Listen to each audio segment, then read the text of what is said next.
오늘은 5월 6일 수요일입니다. 다 함께 기도하심으로 수요 기도회를 시작하시겠습니다. 하나님 감사합니다. 오늘도 저희들을 건강으로 지켜주시고 하루 일과를 마치고 주님 앞에 예배하게 하시니 감사합니다. 이 시간 주의 성령께서 이 자리에 임재하여 주시어서 저희들이 온전한 마음으로 주님을 예배하게 하여 주시옵소서. 말씀을 들을 때에 성령께서 역사하여 주시어서 깨닫게 하시고 또 우리의 마음이 주님의 마음으로 가득하게 하시며 주님이 주시는 기쁨과 평안으로 가득하게 하여 주시옵소서. 예수님의 이름으로 기도드리옵나이다. 아멘. 오늘 하나님의 말씀은 마태복음 5장 1절에서 12절까지 말씀입니다. 제가 봉독해 드리겠습니다. 예수께서 무리를 보시고 산에 올라가 앉으시니 제자들이 나아온지라.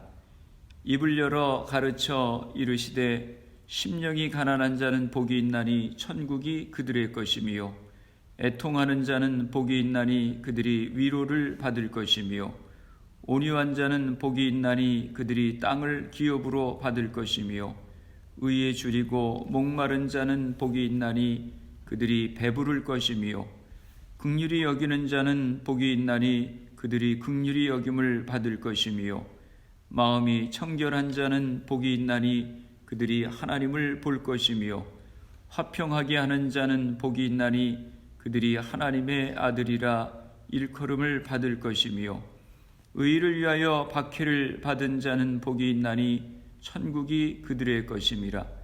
나로 말미암아 너희를 욕하고 박해하고 거짓으로 너희를 거슬러 모든 악한 말을 할 때에는 너희에게 복이 있나니 기뻐하고 즐거워하라. 하늘에서 너희의 상이 큼이라. 너희 전에 있던 선지자들도 이같이 박해하였느니라. 아멘. 할렐루야. 여러분 모두 평안하셨지요? 매주 수요일 저녁에 마태복음의 말씀을 가지고 은혜를 나누고 있습니다. 요즘은 우리가 팔복의 말씀을 나누고 있습니다. 산상설교의 전체적인 주제는 하나님의 나라입니다. 그 구체적인 내용은 하나님 나라의 백성인 성도들이 추구해야 될 삶의 본질에 대해서 말씀하고 있습니다. 팔복에서 중요한 단어는 복이 있나니라고 하는 단어입니다. 이 말은 헬라어로는 마카리오스라고 하는 단어입니다. 그 의미는 하나님 저에게 복을 주세요라고 간구하는 의미가 아니라 이미 행복이 우리 안에 존재하고 있다고 하는 것입니다. 첫 번째 복이 무엇이었습니까? 심령이 가난한 자는 복이 있나니 천국이 그들의 것이며 라고 했습니다. 우리의 심령이 가난하고 겸손하면 예수 그리스도께서 우리의 마음에 임재하셔서 우리의 마음을 다스리는 천국을 경험하게 되는 것입니다. 두 번째 복이 무엇입니까? 애통하는 자는 복이 있나니 그들이 위로를 받을 것이며 라고 말씀했습니다. 애통하는 자가 누구입니까? 자기의 죄를 놓고 눈물을 흘리는 자가 애통하는 자입니다. 하나님께서는 이것을 복되다고 말씀하십니다. 그 눈에서 눈물을 씻어주시고 그에게 사유의 은총, 평안의 은총, 기쁨의 은총, 만족의 은총을 주신다고 약속하셨습니다. 이것이 주님의 위로입니다. 또 세 번째 복이 무엇이었습니까? 온유한 자는 복이 있나니 그들이 땅을 기업으로 받을 것이며. 온유는 선천적으로 타고난 부드러운 성격을 의미하는 것이 아닙니다. 예수를 믿고 나서 변화된 후천적인 성품을 의미하는 것입니다. 성령께서 우리의 마음을 통제하시고 균형을 잡아주실 때 나타나는 것이 온유입니다. 온유하면 주님께서 땅을 기업으로 주신다고 했습니다. 온유한 남편은 아내를 땅으로 얻습니다. 온유한 부모는 자녀를 땅으로 얻게 되는 것입니다. 네 번째 복이 무엇이었습니까? 의에 줄이고 목마른 자는 복이 있나니 그들이 배부를 것이며 라고 말씀했습니다. 의에 줄이고 목마른 자가 누구입니까? 삶의 전 영역에서 하나님의 뜻에 일치하게 살고자 하는 갈망을 가진 사람입니다. 하나님의 은혜를 간절히 사모하는 마음을 가진 사람입니다. 하나님의 의를 사모하는 사람은 배부를 것이라고 했습니다. 배부르다라고 하는 말은 하나님의 의의 충만함이 내게 있는 상태를 의미하는 것입니다. 시편 23편에 보면 여호와는 나의 목자시니 내가 부족함이 없으리로다. 내 잔이 넘치나이다 라고 말씀하셨습니다.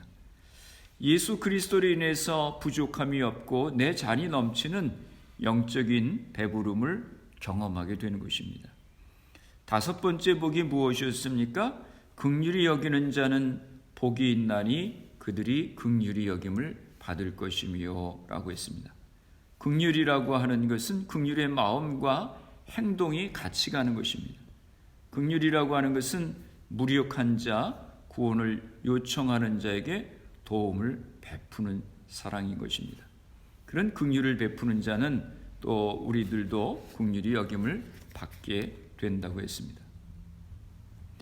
오늘은 여섯 번째 복, 마음이 청결한 자는 복이 있나니 그들이 하나님을 볼 것이며 라고 하는 말씀을 가지고 은혜를 나누고자 합니다. 마음이 청결한 자는 복이 있나니 라고 말씀을 했는데 마음이 청결하다고 하는 말씀의 의미가 무엇입니까? 마음이 청결하다고 하는 것은 말 그대로 마음의 청결을 말씀하는 것입니다. 이 말씀의 배경이 되는 것은 시편 24편입니다. 시편 24편 3절에서 5절에 말씀합니다. 여호와의 산에 오를 자가 누구며 그의 거룩한 곳에 설 자가 누구인가? 곧 손이 깨끗하며 마음이 청결하며 뜻을 허탄한 데 두지 아니하며 거짓 맹세하지 아니하는 자로다. 그는 여호와께 복을 받고 구원의 하나님께 의를 얻으리니 라고 말씀합니다. 이 말씀을 새번역 성경에는 이렇게 번역하고 있습니다. 새번역 성경이 이해하기가 좀 더 쉽습니다. 제가 읽어드립니다. 누가 주님의 산에 오를 수 있으며 누가 그 거룩한 곳에 들어설 수 있느냐?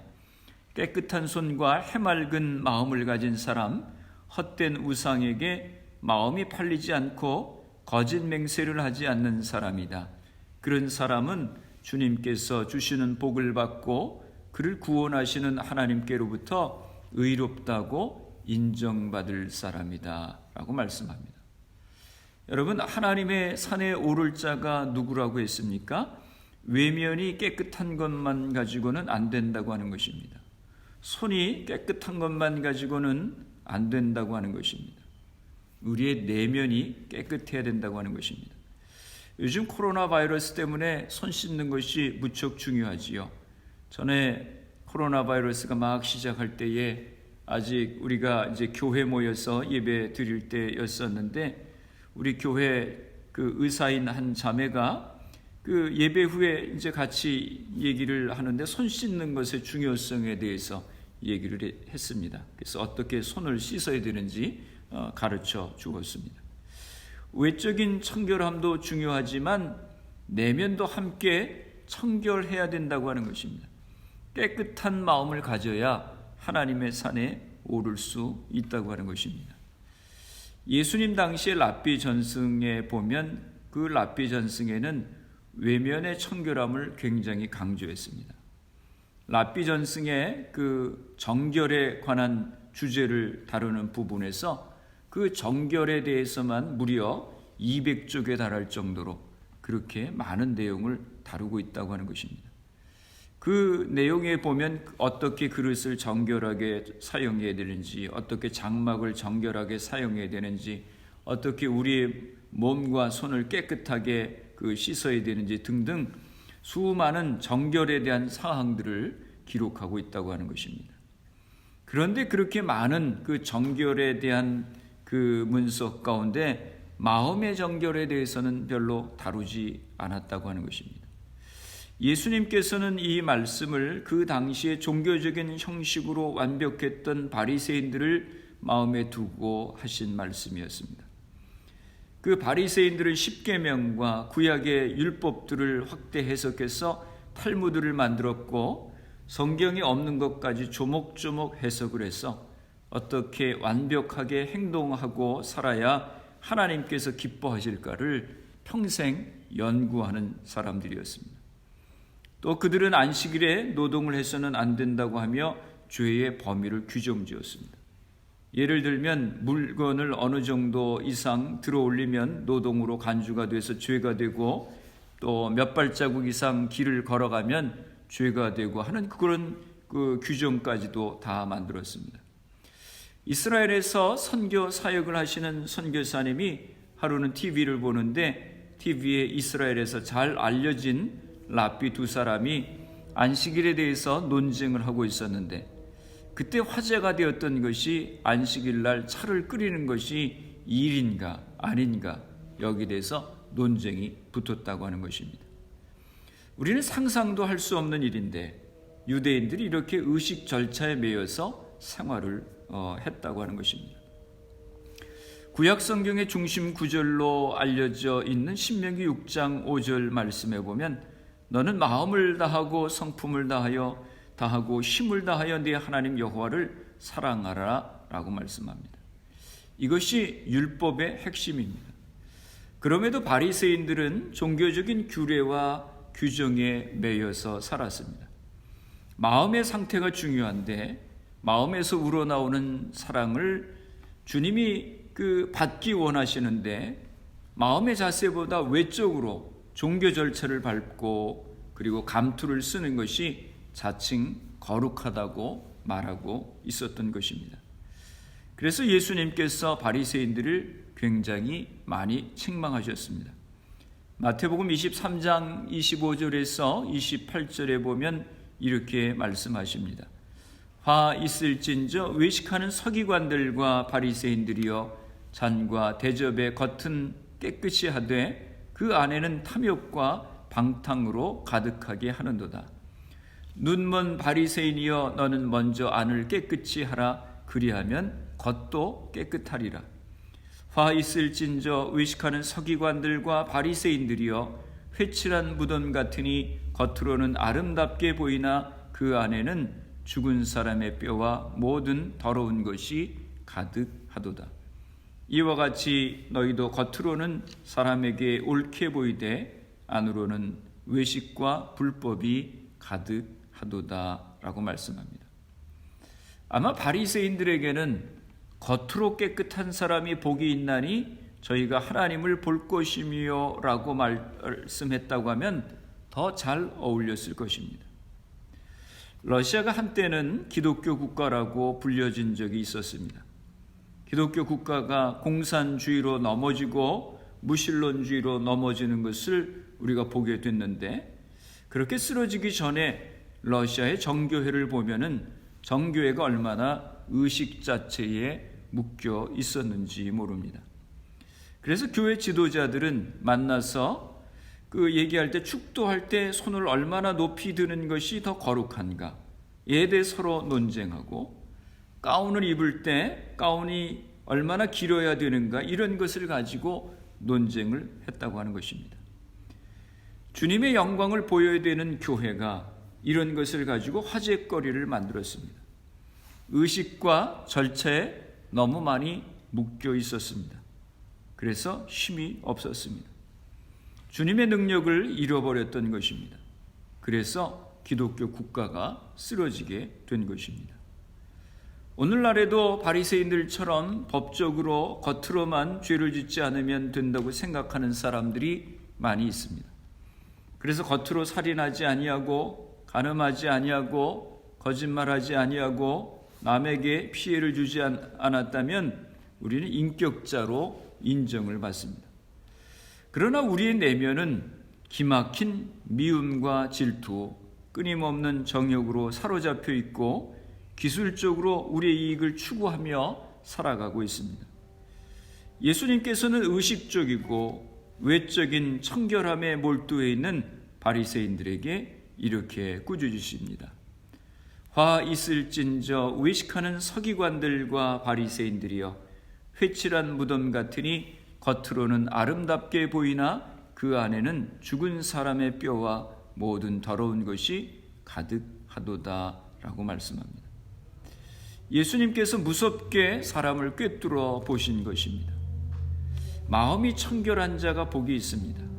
가슴이 뜨거운 자, 심령 속에 우러나오는 하나님을 향한 사랑이 있는 사람이 하나님을 본다고 말씀하셨습니다. 또 마음이 청결하다고 하는 말씀의 의미는 나누어짐이 없는 진실한 마음을 의미하는 것입니다. 예수님께서 청결한 마음에 대해서 말씀하실 때 그 마음의 정신은 무엇보다도 나누어짐이 없는 한 마음에 관한 것이었습니다. 철학자 키에르케고르는 그 본문의 청결한 마음을 이렇게 정의했습니다. 우리의 의지가 한 대상만을 향해서 드려진 마음이다 라고 정의했습니다. 인간의 행동 뒤편에는 종종 복잡 다단한 동기가 자리하고 있습니다. 마음이 청결하다고 하는 것은 겉과 속이 일치하고 꿍꿍이 속내가 없는 것을 의미하는 것입니다. 시편 기자는 이 마음에 관해서 이렇게 말씀했습니다. 여호와의 증거를 지키고 전심으로 여호와를 구하는 자가 복이 있도다. 여기서 전심으로라고 하는 표현은 나누어지지 않은 한 마음으로 주님을 따르는 마음으로 청결한 마음의 상태를 의미하는 것입니다. 하나님께서 사울 대신 그의 마음에 합한 자를 구할 때 다윗을 택하셨습니다. 다윗이 어떤 면에서 청결했습니까? 그도 인간적인 많은 실수를 범한 사람이었습니다. 그럼에도 불구하고 그는 하나님의 마음에 합한 사람이었습니다. 그 이유는 그가 한 마음으로 주님을 찾았기 때문입니다. 다윗은 전심으로 주님을 찾았습니다. 마태복음 6장 24절에 말씀합니다. 한 사람이 두 주인을 섬기지 못할 것이니 혹 이를 미워하며 저를 사랑하거나 혹 이를 중히 여기며 저를 경히 여김이라. 너희가 하나님과 재물을 겸하여 섬기지 못하느니라 라고 말씀했습니다. 순결의 정신은 일편단심에 있습니다. 우리는 하나님을 섬기며 세상에 살고 있습니다. 그래서 우리가 알아야 될 것은 세상의 돈과 명예가 우리의 목적이 된다면 그것은 두 마음을 품은 것이 되고, 반면에 그러한 것들이 하나님의 영광을 위해서 있다고 하면 그것은 한 마음을 품은 것이라고 하는 것입니다. 청결한 마음이라고 하는 것은 한 마음을 품는 것, 곧 하나님을 향한 일편단심인 것입니다. 그러면 어떻게 하면 우리의 마음이 깨끗이 될 수 있습니까? 우리의 심만으로는 청결한 마음을 가질 수가 없습니다. 마태복음 5장 48절에 예수님께서 이렇게 말씀하십니다. 그러므로 하늘에 계신 너희 아버지의 온전하심과 같이 너희도 온전하라. 이 말씀이 우리를 낙심케 합니다. 왜냐하면 우리 가운데 어느 누구도 팔복의 말씀의 완전한 모델이 될 수 있는 사람은 없기 때문에 그렇습니다. 우리 가운데 어느 누구도 영적으로 완전하게 가난할 수 없기 때문입니다. 우리 가운데 어느 누구도 완전히 우리 죄에 대해서 슬퍼할 수 없기 때문입니다. 우리 가운데 어느 누구도 완전히 겸손하거나 친절하지 않기 때문입니다. 우리 가운데 어느 누구도 완전히 목말라 하지 않기 때문입니다. 우리 가운데 어느 누구도 완전히 마음이 청결하지 않기 때문입니다. 그러면 우리는 어떻게 마음의 청결함을 가질 수 있습니까? 유일한 방법은 우리가 온전히 하나님의 은혜를 구해야 됩니다. 하나님의 새롭게 하심이 우리에게 있어야 하는 것입니다. 우리의 삶 가운데 하나님의 성품을 심어주셔서 자라게 하여 주옵소서라고 우리가 하나님 앞에 기도해야 되는 것입니다. 우리가 이렇게 하나님의 은혜를 구한다면 우리는 부족하지만 하나님의 성품이 우리의 삶 가운데 뿌리를 내리고 우리 안에서 자라기 시작할 것입니다. 우리 인간으로서는 불가능하지만 우리가 하나님의 은혜를 구하면 하나님께서 우리에게 은혜를 베푸셔서 우리의 마음을 정결케 해 주시는 것입니다. 우리의 마음이 깨끗해지면 우리는 어떤 은혜를 얻게 됩니까? 하나님을 볼 것이며 라고 말씀하셨습니다. 우리가 하나님을 볼 수 있다고 하는 뜻이 무엇입니까? 그것은 마음 깊은 곳에서 하나님을 느끼게 된다고 하는 것입니다. 하나님을 깨닫게 된다고 하는 말씀입니다. 이를테면 하나님의 임재를 우리가 느끼기 시작하고 하나님의 음성이 들리기 시작하고 하나님의 마음이 전달되기 시작하는 것입니다. 하나님을 보는 것은 우리가 하나의 물건을 보는 것처럼 육안으로 볼 수가 없습니다. 만일 우리가 육안으로 하나님을 볼 수 있다면 시간과 공간에 제한된 그 하나님은 이미 하나님이실 수 없는 것입니다. 물건은 눈으로 봅니다. 아름다운 음악은 귀로 듣습니다. 눈으로 볼 수 없습니다. 음식은 혀로 맛을 보아야 됩니다. 이치는 이성을 가지고 생각해야 됩니다. 성경에도 너희 마음의 눈을 밝히사 하나님의 마음을 알게 하신다라고 에베소서 1장 18절과 19절에 말씀했습니다. 오늘 우리는 마음의 눈을 떠야 하나님을 바로 볼 수 있습니다. 의사는 환자를 보게 될 때 몸속의 질병을 봅니다. 단순히 육신의 눈으로 보는 게 아닙니다. 의학 지식을 가지고 맥박을 짚어보고 심장 부위를 청진기로 진찰해보고 얼굴 표정을 봅니다. 그리고 위에 고장이 있는 것을 알게 됩니다. 간이 상한 것을 보게 됩니다. 심장이 병든 것을 보게 됩니다.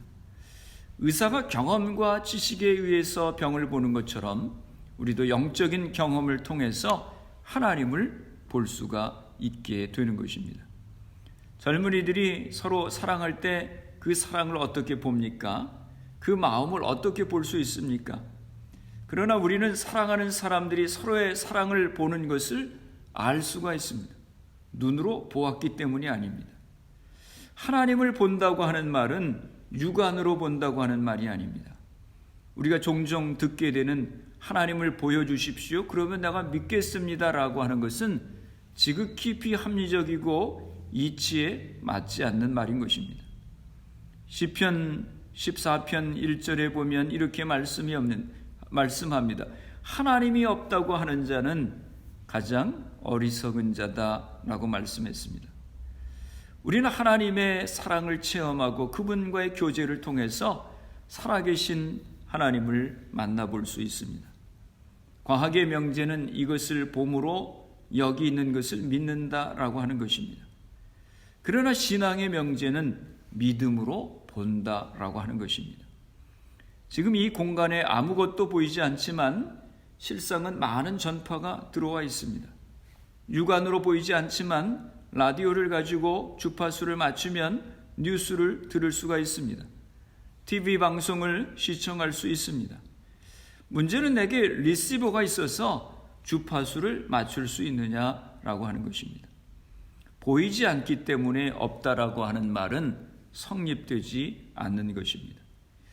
이와 같이 우리의 마음이 깨끗해져서 하나님께 영적인 주파수를 맞추면 하나님의 말씀을 들을 수가 있고 하나님을 볼 수 있는 것입니다. 이것이 신앙의 세계입니다. 어떤 사람이 하나님을 볼 수 있습니까?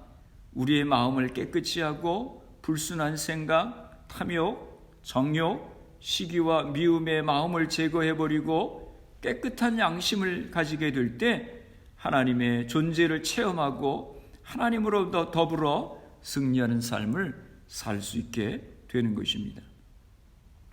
요한복음 3장에 보면 예수님을 밤에 찾아온 바리새인 니고데모를 향해서 예수님께서 사람이 거듭나지 아니하면 하나님의 나라를 볼 수 없다라고 말씀하셨습니다. 척콜슨이라고 하는 사람은 닉슨 대통령 당시에 그의 오른팔과 같은 사람이었습니다.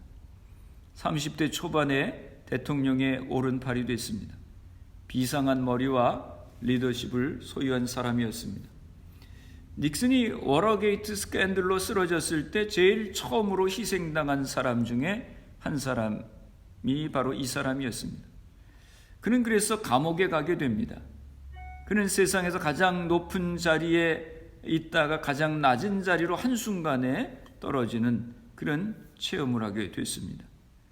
그런데 그분이 감옥에서 예수님을 인격적으로 만나게 됐습니다. 그리고 그의 인생이 완전히 바뀌게 됩니다.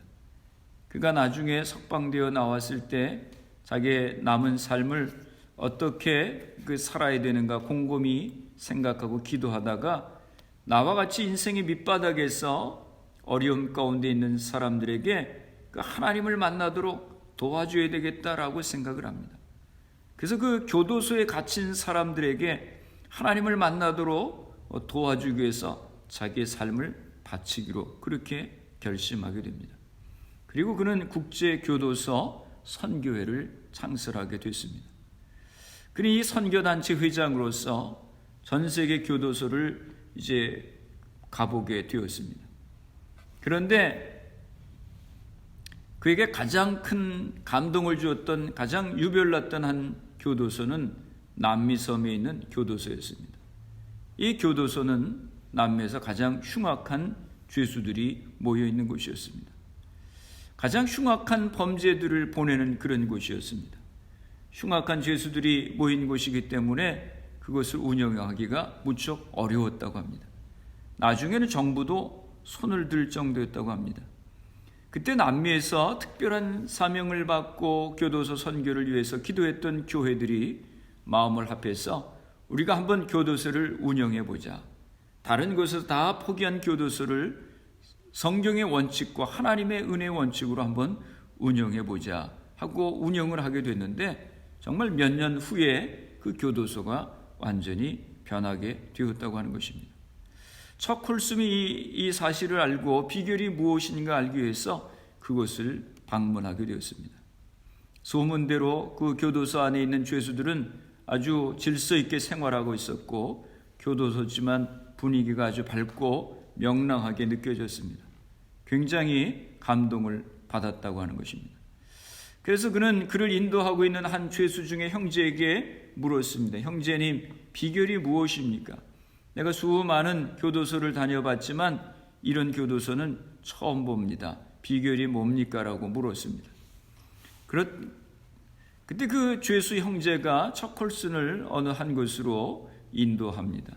어느 빌딩 복도 끝에 있는 방으로 인도를 받았는데 점점 어두침침해지고 기분이 이상했는데 그 형제가 척콜슨을 문 앞까지 인도하고는 다시 묻더라 합니다. 선생님, 비결이 무엇인지 알고 싶다고 하셔서 제가 비결을 보여드릴 텐데 이 문을 열게 되면 충격을 받으실 겁니다. 근데 정말 보시겠습니까? 라고 물었습니다. 이 방은 이 교도소가 시작되면서부터 고문방으로 알려진 것으로 흉악한 죄수들이 더 다룰 수가 없어서 고문하고 죽이려고 할 때 이곳으로 데리고 온 끔찍한 방이었습니다. 근데 정말 이곳을 들어가 보시겠습니까? 라고 물었습니다. 예, 제가 그러겠습니다. 라고 대답합니다. 그 문을 열었습니다. 그 고문방 한가운데 실제 사이즈의 십자가가 세워져 있었습니다. 그리고 그 십자가에 한 죄수가 달려 있었습니다. 예수님이 달려 계셨습니다. 이 교도소 안에 있는 형제들이 예수님을 만나고 한 가지 깨달은 것이 있습니다. 벌레보다 못한 우리들을 위하여 하나님의 아들 예수님께서 고문을 당하셨구나. 그 예수님을 늘 기억하며 그 주님의 십자가에 가까이 나가기 위해서 이 고문방에 그들이 손수 십자가를 세워 만들고 실제적 사이즈의 예수님의 모습을 달았던 것입니다. 그 안내원 형제는 척 콜슨에게 이렇게 말했다고 합니다. 바로 이분이 우리 모두를 위해서 오늘도 대신 고문을 받고 계십니다. 흉악한 죄수들의 마음이 언제 변했습니까? 십자가에 달리신 예수님 앞에 나올 때 변했습니다. 더러운 심령이 언제 깨끗해집니까? 예수 그리스도의 십자가 앞에 나올 때 깨끗해지는 것입니다. 세상의 재미로 분열되어 있는 우리의 마음이 언제 뜨거워지고 오로지 주님을 위해서 불타게 됩니까? 나를 위해 십자가에 달려 죽으신 예수님께로 나올 때 뜨거운 마음이 생기게 되는 것입니다. 우리를 온전케 하시는 예수 그리스도, 우리의 믿음의 주인이신 예수 그리스도, 십자가에서 죽으시고 우리를 위해 부활하신 예수 그리스도를 바라볼 때 그분으로부터 나오는 보혈의 능력이 우리를 깨끗게 할 것이며, 그의 입술에서 나오는 말씀의 능력이 우리를 깨끗게 할 것입니다. 이처럼 우리의 모든 죄가 깨끗이 씻겨지고 우리의 마음이 깨끗해졌을 때 우리는 하나님을 볼 것입니다. 사랑하는 성도 여러분, 마음이 청결하다고 하는 것은 무슨 의미입니까? 내면이 청결하여지는 것입니다. 두 마음을 품지 않고 하나님께만 충성을 바치는 마음인 것입니다. 우리 힘만으로는 온전히 청결할 수 없습니다. 하나님의 은혜가 필요합니다. 하나님의 은혜로, 주님의 십자가의 보혈의 은혜로 마음의 정결함을 얻어서 항상 주님을 만나고 동행하는 축복의 생활을 하시기를 주님의 이름으로 축원합니다. 찬송가 540장 1절에 보면 이렇게 찬양합니다. 주의 음성을 내가 들으니 사랑한단 말일세. 믿는 마음으로 주께 가오니 나를 영접하소서. 내가 매일 십자가 앞에 더 가까이 가오니 구세주에 흘린 보배 피로써 나를 정케 하소서. 주님의 은혜로 마음의 정결한 마음을 가지고 오직 주님께만 충성하는 삶을 살아가서 하나님의 통치를 경험하고 하나님의 그 주님을 보는 축복을 경험하시는 성도님들이 되시기를 주님의 이름으로 축원합니다. 기도하시겠습니다. 거룩하신 아버지 하나님, 은혜와 사랑을 감사합니다. 저희들에게 은혜를 허락해 주셔서 주님을 섬길 때 깨끗한 마음으로 주님을 섬기게 하여 주시옵소서. 나누어진 마음이 아니라 오직 주님께만 충성을 바치는 저희가 되게 하여 주시옵소서. 그래서 저희가 주님을 만나며 주님을 보는 복을 누리게 하여 주시옵소서. 나의 이름을 망령되이 일컫지 말라 하신 주님의 말씀을 기억합니다. 거룩한 백성들로서 믿음의 경계를 지키게 하여 주옵소서. 죄악의 길에 들어서지 않도록 저희들을 붙들어 주시옵소서. 날마다 삶 가운데 목자 되시는 주님의 인도하심을 받기를 원합니다. 주님께서 우리의 인생의 목자가 되셔서 푸른 초장 맑은 시냇물가로 인도하여 주시고 우리의 영혼을 회복시켜 주시고 의의 길로 인도하여 주시옵소서.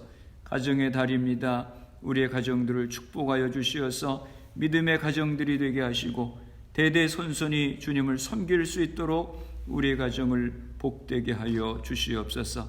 우리 자녀들을 축복하시고 저들의 앞길을 열어 주옵소서. 가정을 위해서 늘 수고하는 우리 어머니들 기억하여 주시고 저들의 수고와 사랑에 복을 내려 주시옵소서. 우리 교회를 축복하여 주시고 이 어려움 가운데서도 흔들리지 않게 도와주시고 구원의 방주로서의 사명을 잘 감당케 하여 주시옵소서. 코로나 바이러스로 인하여 어려움 가운데 있습니다. 코로나 바이러스 퇴치를 위해 수고하는 모든 의료진들에게 건강을 주시고 지켜 주시옵소서. 하루속히 백신이 개발될 수 있도록 주님 은혜를 허락하여 주시옵소서. 오늘 밤도 평안한 밤이 되게 하여 주옵소서. 예수님의 이름으로 기도드리옵나이다. 아멘. 주기도문 하시겠습니다. 하늘에 계신 우리 아버지여, 이름이 거룩히 여김을 받으시오며 나라가 임하시오며 뜻이 하늘에서 이루어진 것 같이 땅에서도 이루어지이다. 오늘 우리에게 일용할 양식을 주시옵고 우리가 우리에게 죄 지은 자를 사하여 준 것 같이 우리의 죄를 사하여 주시옵고 우리를 시험에 들게 하지 마시옵고 다만 악에서 구하시옵소서. 나라와 권세와 영광이 아버지께 영원히 있사옵나이다. 아멘. 수요 예배를 마쳤습니다. 오늘 밤도 평안한 밤이 되시길 바랍니다. 내일 새벽에 온라인에서 뵙겠습니다. 예배 후 개인적으로 10분 이상씩 기도하시기 바랍니다. 마음이 청결한 자는 복이 있나니 저희가 하나님을 볼 것이라고 했습니다. 깨끗한 마음으로 오직 주님께만 충성하는 마음으로 주님을 섬길 수 있도록 위해서 기도하시기 바랍니다. 성령과 또 말씀의 충만함을 위해 기도하시고 여러분의 가정을 위해 기도하시고 교회를 위해서 기도하시기 바랍니다. 그리고 코로나 바이러스를 위해 애쓰는 의료진들, 봉사자들, 위정자들 위해 기도해 주시고, 코로나 바이러스 백신 개발을 위해 기도해 주시고, 코로나 바이러스로 희생된 가정들 또 환자들 위해서 기도해 주시기 바랍니다.